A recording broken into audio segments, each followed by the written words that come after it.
Hello dear students, we are going to start our digital communication lab. Basically we'll be doing 60 to 70% of the experiments using Emona. So already you know or already you have used the Emona trainer, and also the software version of this also you are using, and you have also used in analog communication section. So today I am just going to make you recall how to operate this Emona through software. Okay, so I hope all of you have this software available with you, and if you don't have this, so you should collect it from Mr. Swai. You have his number. So today I'm just going to again recall you what are the blocks you are using here. Okay, so this is the basic things you should remember. All these things, these will be frequently used in a digital communication lab or while we will be going for the experiments. So first of all, if you see, these are the slots available. These black things are the slots available where you can put the virtual slots. So how I'll put the virtual slots, again I am going to recall you. So just right click your mouse and a white patch will come.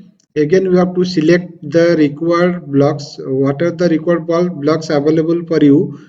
That you can see that there are two color here. One is black, one is just gray. So black blocks are actually active and you can use all this. Suppose I want to use a 60 kilohertz low pass filter. I'll just click it over it and it will go to here. And again if you want to disconnect or delete this one, again same thing, you have to right click here, and again in action section you can go for a remove or cancel. So if you want to remove it, you just press remove, so it will be removed. Okay. Then what are the slots available here? You can see the inbuilt slots. If you see here in the message signal section, there is a 100 kilohertz carrier, and that is analog and digital. If you see here 100 kilohertz sine, 100 kilohertz cos, you can generate here, and from the downstream you can see 8.3 kilohertz sample clock you can use here. And also this is for 100 kilohertz TTL. You can use the slot to generate 100 kilohertz TTL, and 2 kilohertz message in sine and TTL also you can generate here. But how to see it? Simply you have to connect these points to the oscillators. Again I'm going to make you recall what are the oscillators or CROs or DSO, you can tell. So this is a 2-channel DSO or inbuilt DSO you will find here. So this is your channel 1 or channel 2 or channel A and channel B, you can tell it. And this section is your volts per division for channel A, and this section is your volts per division for channel B. And time base or times per division is same for both. This, there is only one time base as you are using in DSO. And again you see this is the switch for see the signal in time domain, and also you can see the signal in frequency domain. If you want to see in frequency domain, just click it, it will be now on. So if you want to off both the section, just click it again, it will be dark and it will be up. Now channel A is up, and again in the same way you can operate the channel B. And here elasticity section is there. Elasticity can only be used to connect the wires or change the wire configuration. Just like I am just showing it to practically. Suppose I want to see a 100 kilohertz carrier here. So I'll be connecting this 100 kilohertz carrier. Just left click here and connect it to here. Now it is connected. Now I'll switch on the time. So when I am switching on the time, now you can see a sinusoidal signal is being generated here. So how you can see that this signal is actually sinusoidal? Now it is if you see here, I'll just decrease the time base. Now you can see here the signal is clearly visible, sine wave. This is the time base division or times per division, you can tell it. Then this is the volts per division section. And volts per division you can also vary, you can increase or decrease by using these arrow marks. And also same thing applies for the channel B. So suppose now I will want to measure the voltage and frequency here. So I will measure the voltage, frequency, time period, everything you can measure here. So now I want to go for peak to peak voltage measurement. So what I will do here, first I have to select the points from where to where I want to find the voltage. Then simply I have to drag a line using mouse. You can see here I am just making it dragging it. Now see here. Now I drag from top to bottom. Now see here, point to point. If you see peak to peak, I am just going to see here. Now if you see in channel A, it is showing 3.87 volt nearly. So nearly it is 4 volt being generated. So in this way you can find the voltage, and also in order to find the time period, what I have to do, I have to find the distance between two consecutive repeating points. So in the same way you can see from here to here, if I drag in a horizontal manner, then you can see here. Now the channel time is showing 9.87 microsecond. Again you can convert it to frequency, or if you want to see the frequency directly, one thing you can do here, just go to here channel A and switch on the frequency. So when I switch on the frequency, now the spectrum is coming. Already you know how to find the spectrum of a sinusoidal, or what will be the structure of spectrum of a sinusoidal signal. So now you can see here, this is the spectrum of sine wave. So how I will find the frequency? I have to start from the 0 dB here. Sorry, 0 frequency means from the beginning, left beginning. From here I have to drag a line up to this spectrum. Now see, I dragged a line. Now when I'm dragging, if you can see here, the frequency it is showing nearly 102 it is showing, but you should go for exact drawing so that it will show you the accurate value. You can do it accurately, no problem. So in this way you can find the frequency from time period, as well as directly you can use the frequency button to find the frequency using the spectrum. So in both cases, channel A and channel B also you can operate in the same manner. So now elasticity, if you see here, if I am operating the elasticity option, what is happening? The wire structure is only changing, nothing else will change. So if you want to rearrange the wires, you can use the elasticity button. Then if you see here, there are three options here, and toggle switch, three-way toggle switch. If you see here, there is a slow, fast and freeze option. So I am starting from fast option now. Now if I am using fast means there will be a huge movement in the signal, and slow means the signal will move slowly. And whenever you want to make the calculation or any measurement, you should always switch to freeze mode. And after making the calculation, again you can move to slow mode. So slow mode will be better in comparison to fast and freeze mode. You can use or operate the experiments in slow mode so that you don't have to switch to freeze mode also. In slow mode you can also measure the frequency amplitude like this. Okay, so these are the basic things that we are going to operate in the board. Now we'll switch to some of the slots which are being frequently used in digital communication lab. Okay,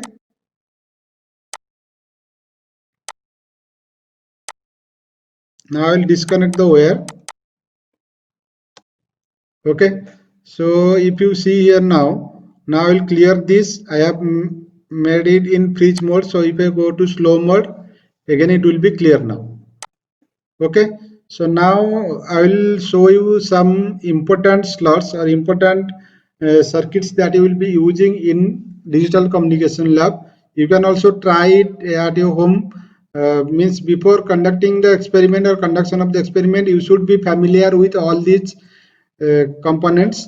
So first I am going for one component. If you see here, I will be going for a sequence generator. This is the most important slot or circuit you have to use. So sequence generator is basically, here you are using it to generate random sequences, or you can tell it PNS, pseudo noise sequence. And this PNS can be generated by connecting a clock. That clock, suppose if you see here, here is a clock, here is a clock it is showing. So this PNS circuit or sequence generator can be triggered through a digital clock or a analog clock. So LO1 is triggered if you are giving a analog signal.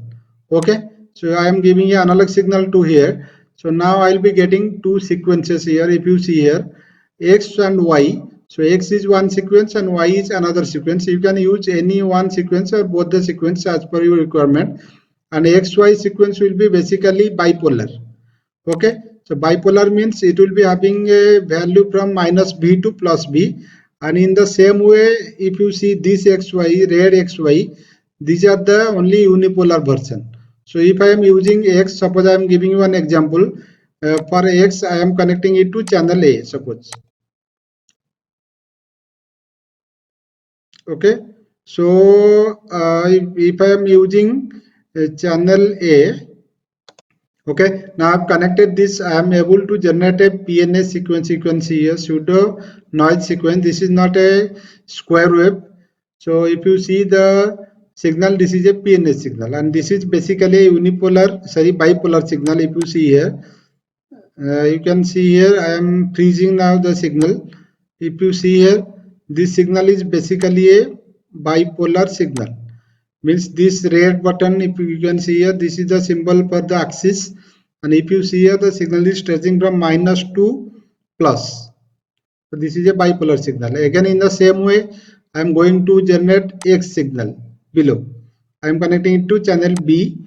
So if you see here, I will make it to 2 volt, and again I will go to the slow mode. Now you see here. Now if you can compare it, again I am going to freeze mode, and if you compare these two signal, so one is unipolar signal, one is bipolar signal. Now you can see that the upper signal is a bipolar signal because the axis is this one. This is a marker, axis marker, and the lower signal, if you see the blue line, this is the axis marker for the channel 2. So this is a unipolar signal. So in the same way, you can generate another sequence Y and the unipolar version of Y here. Okay, so in the second case, you can give a digital clock here, digital signal to this red one, and in the same way you can generate unipolar and bipolar signal. So this is the basic functioning of sequence generator. Now we'll go for twin pulse generator. So twin pulse generator, what is the function? First I am adding twin pulse generator here. So now I will disconnect this one, or I will remove this sequence generator. In the same way, go to remove, it will be removed, and go to the slow mode. Now the signals are clear. So how to generate a twin pulse? So what is the functioning of twin pulse? I am telling you. Here in this case, you can generate two pulses having delay. Same frequency, but there will be a delay between two pulses. So these are basically required when you go for a time division multiplexing. So here you can generate pulses having different width, and delay between two pulses will be there. So what we have to do, simply we have to provide a clock here. So from 8.3 I am giving a clock signal here. So if you see here, I will be generating two pulses here. One is Q1, I will be giving to channel A, and second one I am giving to channel B. Okay, sorry, I have connected to delay. Actually, normally you have to take it to here. So I will disconnect it. So again I will connect to Q1. So Q1 and Q2 are two pulses, you can see here, and there will be a delay between these two pulses. So how I will find there is a delay, or how to vary the delay? If I use this delay switch, I can vary this delay. Delay means the distance between the. Now you can see what are the delays. Okay, now you see the two pulses are generated now. So now what I can do here first, these are normally used when you are going for TDM. So this application will find. So first I want to show you, if I change the width, what will happen. If I am changing the width of the pulse will vary. You can see here the pulse width is varying, but there is no delay. If you see here, no delay is there, only the width of the two pulses is varying equally. Now if you see here, if I am using this delay button, what is changing? Now these two pulses are delayed, means you can vary the delay between these two pulses. And again I am telling, this application you will find when you will go for TDM. For TDM operation you need two pulses having same frequency, and there should be a delay, or you can see say that in frequency domain you can tell it is a phase shift. So whenever you are going for delay means there is basically a phase shift. So you can tell in time domain, you can tell it also delay. So this is the functioning of the twin pulse generator. So you have to remember this and practice this also. Then we'll move to the third one. Normally you know this or already you have completed or used this multiplier. So multiplier, for multiplier, what you have to do, simply you have to go choose the multiplier option, and there is a option X and Y, and you have to put two signals and you have to get the output here KXY. Okay, so no need to say more about this. Again, another one is your adder. So for addition purpose you have to use this one. So for adder, if you see there is two options, there are two options A and B, and you can give two signal A and B, and the addition output you will get at here GA plus GB. So G here stands for the gain. So you can add directly two signal, or if you want to vary the gain of a signal, also you can use this gain button. So this is the functioning of adder. So just make a practice about it by taking two, three signal or two signal. You just take two signal and add this, multiply this, so that you will be getting acquainted with this. Next, we will move to tunable low pass filter. In the same way, you have to go for selecting the low pass filter. If you see here, this is the low pass filter. Here, what you can do here, you can vary the gain as well as the frequency range. So this is the input. This is the signal input you have to give here to the in, and then you have to set the required frequency. If you vary this one, if you see here, this is varying, this frequency is varying, cutoff frequency is varying. So accordingly, you have to vary the frequency as per your requirement. Also, you can vary the gain also. Then you will find the required filtered output here. Here another option is there. You can get a clock here, clock signal. So directly connect this clock to, suppose I will connect this clock to channel A. You can see here I am able to generate a high frequency clock signal, and I can vary the frequency like this. Sorry, I cannot vary. I think I have to change the times per division so that you can see the clock clearly. So this is required whenever you are going for some experiments. You can use this clock for your requirement. Okay, then we'll go for variable DC and amplifier. Same way I have to choose the variable DC and amplifier. And if I go for the variable DC and amplifier, here what is happening, I can generate a 5 volt DC signal, also a variable DC I can generate here, and this variation can be made through this knob, voltage knob, and this will give you a plus 5 volt constant DC. And there are two amplifier. If you see here A, KA, B and KB, means if you are giving a signal to A, suppose I am giving you example. I will first disconnect this. I will suppose take a signal of 2 kilohertz message signal I am taking, connect to A. Okay, this is the KA, means I will connect this amplifier output to channel A. So if you see here, if I increase the gain here, I am able to generate a signal. What I have to do, I have to manage with this times per division. Check it here. If I vary the gain, automatically what will happen, the amplitude will decrease. You can see here. Again, you can vary the gain as per your requirement. In the same case, you can also operate the B option. So there are two variable amplifier that can be used. So this is the input A and output K. This is the input B and output KB. Then this K1 and K2 are the gain adjustments. So this can be used whenever you require some amplifier or any DC signal you need in your experiment. So you can use this variable DC and amplifier section. Okay. Then we'll move to phase shifter. So phase shifter, simply if you see here, I'll go for phase shifter and I can give a signal here. First I'm disconnecting this. So suppose I'll be giving a sine wave here. Okay, then if you take this output, another thing I'm doing here, channel B. So you can see here there is a phase shift. If you compare these two, you can see the phase difference. And if I vary this one, then automatically the phase between two signals will also vary. You can see here.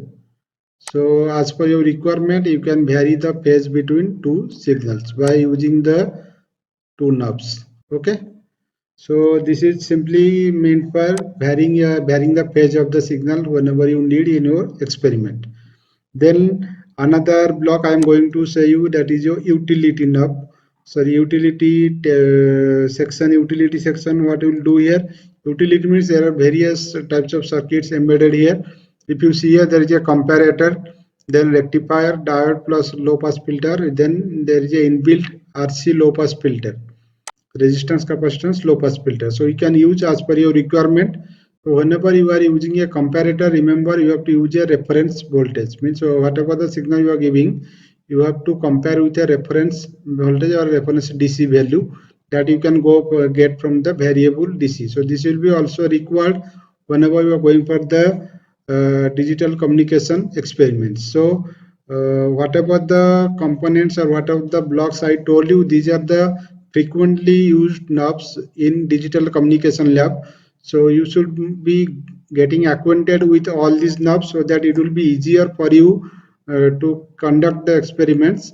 So be sure that you are confident about using these components, otherwise you may face issues in carrying out your experiments.